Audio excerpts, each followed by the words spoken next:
Good morning, good afternoon, good evening, wherever you are in the world. This is Jennifer Hardy, and we are talking from the Unstoppable podcast show today.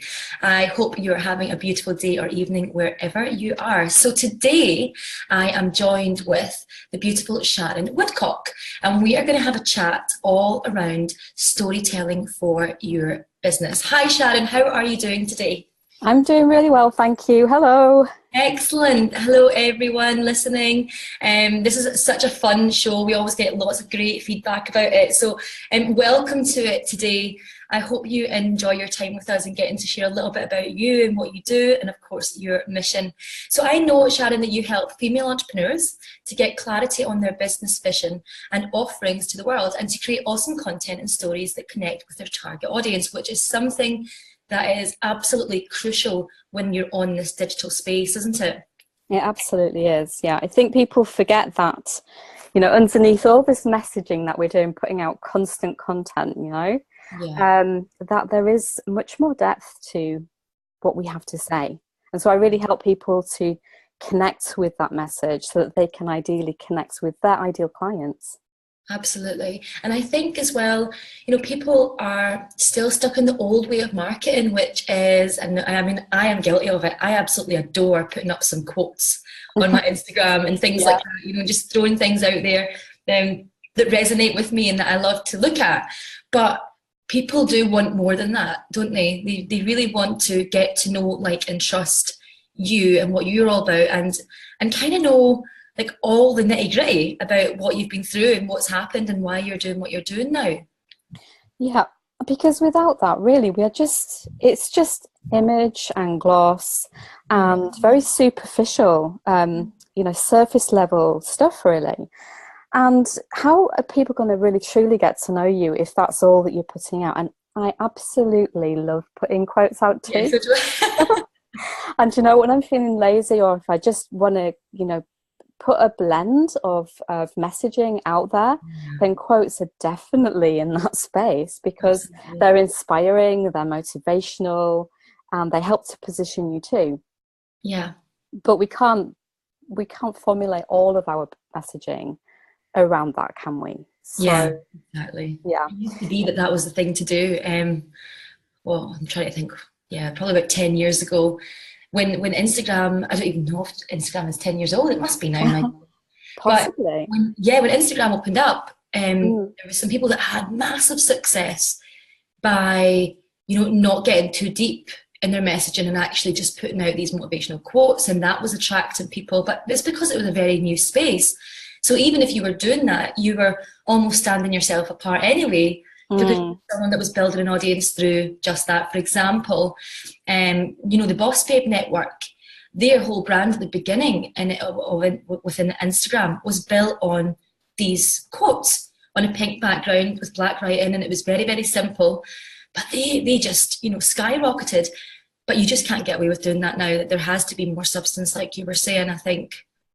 hmm Yeah, and when it comes to you standing out in the market, that differentiation, your Mhm. unique selling point, all of these factors that are going to eventually make or break you, Yeah. because you can sail along in your business for some time, but when it comes down to that long-lasting survival within your business, you need to stand apart. And it Yeah. doesn't have to be in this absolutely, dramatic way. It Yeah. can be in a very subtle way too.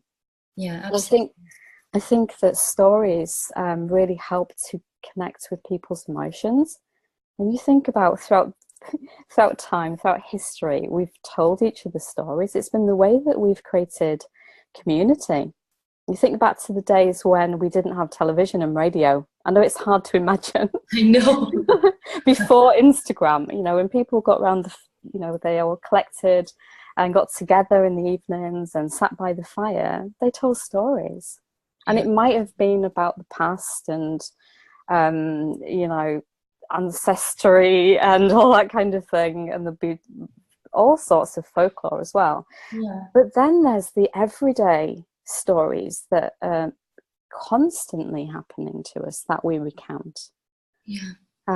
So when I think people think of stories as being, sometimes anyway, can think of this really, oh, this is going to be quite difficult because now I'm going to have to use some kind of writing skill. Yeah. And actually, yes, it does really benefit you from having some knowledge of structure and style and voice. All of those things really, really help to develop your storytelling techniques. But you can, and everybody tells stories all the time. So I think for a lot of people that are not using storytelling within their business, it sometimes comes down to, oh, well, I'm going to be vulnerable now if I share this. Well, that's one thing I'd just like to say, is that you don't have to share anything that you're not comfortable with. Nobody has to do that. Storytelling isn't about sharing absolutely everything about your life and being so totally vulnerable that it leaves you exposed, especially if it's something that you haven't healed from yet. Yes, exactly. I think if it's something you're working through, that doesn't have to be spoken about. But if it's something that you have left behind, and if you have worked through it and you're feeling in a good place, then I think I mean, when I see people, laying it down on the line and saying, actually this is what's happened, and it maybe is something a little bit more deep, I just see it as completely inspirational.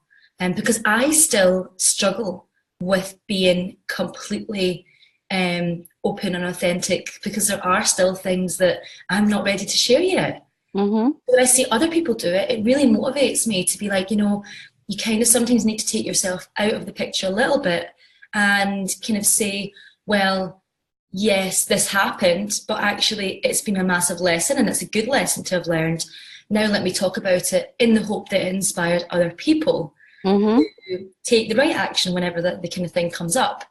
Yeah. So I just see it completely inspiring when people do get really open and honest and a little bit vulnerable, but I understand what you're saying. It doesn't mean that they have to, leave themselves exposed and feeling, low because they've shared it. Absolutely. And the other thing as well is that when it comes to understanding what is really going to help to position you, it might not be, certain stories aren't going to help you. Yeah. So I don't think that you go around thinking within your business thinking, oh, well, if I share this story, then it's going to create this outcome. Yes, yeah. But we can be, I just mean naturally, we probably don't think like that. But with the right kind of inner work, that training to really understand your ideal client, really understand your message to the world, really understand your business vision and your mission, and where your business sits within the whole scheme of things, is really going to help you to understand what your people need to hear from you. Whether that be the quotations on the most basic level, whether it be that striking image that really resonates, whether it be that, that GIF that demonstrates some kind of emotion. But when it comes down to more profound storytelling, then I think that it's connecting with what your people most want to hear from you. So that does actually need a little bit of conscious thought. Yeah, absolutely. Yeah. So I think that, we can go around mindlessly just like posting stuff because we feel that it's the right thing. I think on an energetic level, it probably is going to be right, but we can get more clever. Yeah, absolutely. And that's where I come in to help people to get that sophistication into their storytelling so that it does position them and it helps them to move forwards within their business. Fantastic. Excellent. So how do you go around or about creating consistent content that connects and resonates with your ideal audience? Because I know that you're an expert in this. So do you do a certain amount of kind of more in-depth stories per week, or how do you kind of go around it? Yeah, well, for me, what I'm doing at the moment, I'm building this amazing, well, I think it's amazing anyway, Trello board. Oh I yeah, love of course, yeah. I love Trello, and I'm Yeah. using it so much in my business at the moment. And I'm developing this tool, I suppose, for my own business, which I'm hoping to roll out to other people too, Fantastic. which is helping me to get really, really strategic with my own messaging and to create that consistency. So that it's a place where I feel that I can rely and trust Yeah. what my message is. I can go there and I can see at a glance, okay, what have I posted so far? And I don't just mean everything, because within my auto scheduling tool, I mean, I don't know, there's going to be lots of people listening that do have an auto scheduler, and so that you can see a certain amount or all of everything that you've posted, depending on the sophistication of your automation tool. You'll be able to see everything in there, or Yeah. just the things that you've ever posted in there. So you can do that, and that's great. But what about all the stuff that you're about to create, the ideas that you have? So I carry a journal around with me, which is my ideas journal. So just whenever I get an idea, not absolutely everywhere, but I try to take it as Yeah. many places as I can with me. So if an idea does crop up, then I can just jot it in there. And then it goes into my Trello board. And I have ones that are very, very rough ideas. And then I have, these are for my stories, or just very short Facebook posts, for example. Mhm. And over a little bit of time, I start to develop them. Sometimes it's really quick. I've had the idea, and then I just very quickly, from the heart, write about what I've started. And then other times it needs a bit more maturity. So I have that, and that creates a really good foundation to work from, so that I can always go in and know that I've got ideas and work in progress. And then when it comes to all of my content, then I'm very big on repurposing. So Yes. I did this really big audit of my own work about a year ago, and this prompted me to start up the Consistent Content Hub, which has then matured into storytelling. Oh, I fantastic. know. So basically, I help people to, and myself, to come up with ideas for repurposing, because there's so much stuff that we create over a year. Yeah. And I was finding, I don't know about you, but when I first started my business, I would make things within Canva, PicMonkey, or wherever, and I would never see them again. They would just like go whittling down in some kind of like vortex. That's right. My goodness. It's true. Yeah, and all So these true. little, and now that I'm writing more and more substantial content, ones that have got more deeper meaning, Yeah. and why am I wasting all of this just putting it out on Facebook? It should be repurposed for other mediums as well. Yes, absolutely. So Absolutely. it's keeping control of it, I think, is the key. Keeping control of your content, because if you let it run away with you, if you're very casual about it, you can forget about it forever. Yeah, and you lose some fantastic pieces of work. Yeah. And so all that work you've done is not wasted. It can be matured, because actually that little snippet that you had was just the nugget of a blog, for example, Yeah, absolutely. or the Absolutely. I've actually blog. yeah, I've done that before. I'm just actually taken a Facebook post and just put it into a blog format. That's I've done that quite a few times actually now, I think. I think Yeah. two or three. And the ones that I do that with, it tends to be ones that get a lot of traction. And I'm like, well, obviously this has really um, resonated with people. So why on earth would I just leave it there? Mhm. Let's get it out other places. And Yeah. Now, the other thing that I just wanted to mention as well, when it comes to storytelling and content, we sometimes think of reading a story all as one piece. mm, Like it starts, middle, and end, and that's it. We just read it in one go. Or it could be on a video, and it's but the same thing. You start, you read through the whole thing. It might take you a minute, it might take you 5 minutes, however long that piece may be.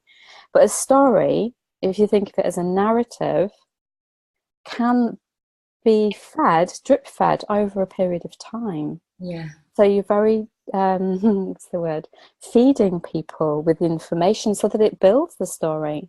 Yeah. So there are other creative ways that you can do storytelling that doesn't involve you just tapping out a whole story in one go and people consuming it in one go. Yeah. That is so true, actually. Yeah, we do that as well quite often. And it is because it builds a little bit of suspense. Mm. As if you're waiting for the next chapter, although it's just the next few paragraphs. Yeah, exactly. Yeah. So tell me, what was it that really inspired you to help female entrepreneurs with this, with marketing themselves, with storytelling? Because I absolutely love creative writing. Yeah, I love it. I am so passionate about writing. I did a Open University creative writing and then advanced creative writing course. So it's like the second year of university level. You're part of a BA honours degree. Yeah. But it's just like within itself, I found myself completely immersed in this just wonderful community of other writers that were all wanting to advance their skills Yeah. and to get their work out there. And what I've ended up with is a passion for screenplay writing, which I never expected. Oh, yeah. Poetry, which I always knew that I had that in me, and I've got various pieces published. And then novel writing. So my novel writing, my screenplay writing, everything's in draft status, but I've got quite a few things on the go and a few things to finish and actually get out there, as it were. So my passion is a deep passion for my own writing first. And I love building imaginary fantasy worlds within my scripts. That's something that I do love, the fantasy genre. Yeah. So I just love that. And then I thought to myself, this, the typical do what you're passionate about. If you do what you're passionate about, and I really started to think about this, and I kept stalling on bringing this into my business, and I don't know why. I think it was because I wasn't sure how to do it and position it in my own unique way too. Yeah. But as it's turned out, this is what I am offering, and I'm starting to develop this whole academy idea around the storytelling and content creation. So that's something that is going to be launched this year. Fantastic. And I've been beta testing storytelling programs, been doing personal storytelling and then the more general story formats. I've beta tested 2 programs now, which are going to go into the academy. And as I said, I've been running a very small consistent content creation hub. Which has really helped those people in there too to get that consistency to their content. Yeah. So with the 2 angles, I've really thoroughly enjoyed it, and it's just married up with a time that I was really passionate too about making my own messaging really strong and being able to help people to do the same. It's just been wonderful. Yeah, absolutely. You can draw on all your experience and your love and your passion. Yeah. To help other people get ahead with what they are doing in their business and mission. It's fantastic.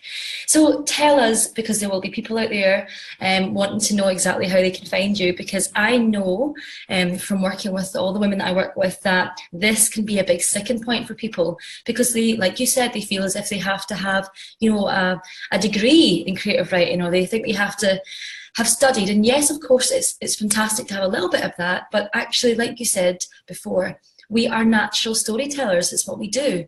Mm-hmm. We listen to something and then we relate in our own words, and it's been able to use that voice, your inner voice, a little bit more authentically, and show up with it. That makes all the difference. So where can we find you if we were interested in anything that you've spoke about today? I would say the first port of call would be to have a clarity call with me. Awesome. Excellent. And that would be then, we'll decide what your next steps are from there. But I think that's the best way to speak to me in the first instance. Fantastic. And where can we come and find you for a clarity call? Do you have your own website or? Yeah, I've got Sharon, www.sharonwoodcock.com. Excellent. And if you go to the contact page on there, you can contact me through there. And I can also, once this podcast is live, I'll be able to put the link in as well, so which will take you directly to make a booking with me. Wonderful, excellent. It has been incredible to speak to you today, and just reinforces how important storytelling actually is for any kind of business, whether you're an entrepreneur, whether you are, and you know as well, I've actually started to see, and I don't know if it came from the States, but it's people now that are sending along with their CVs in their career, their short story along with it.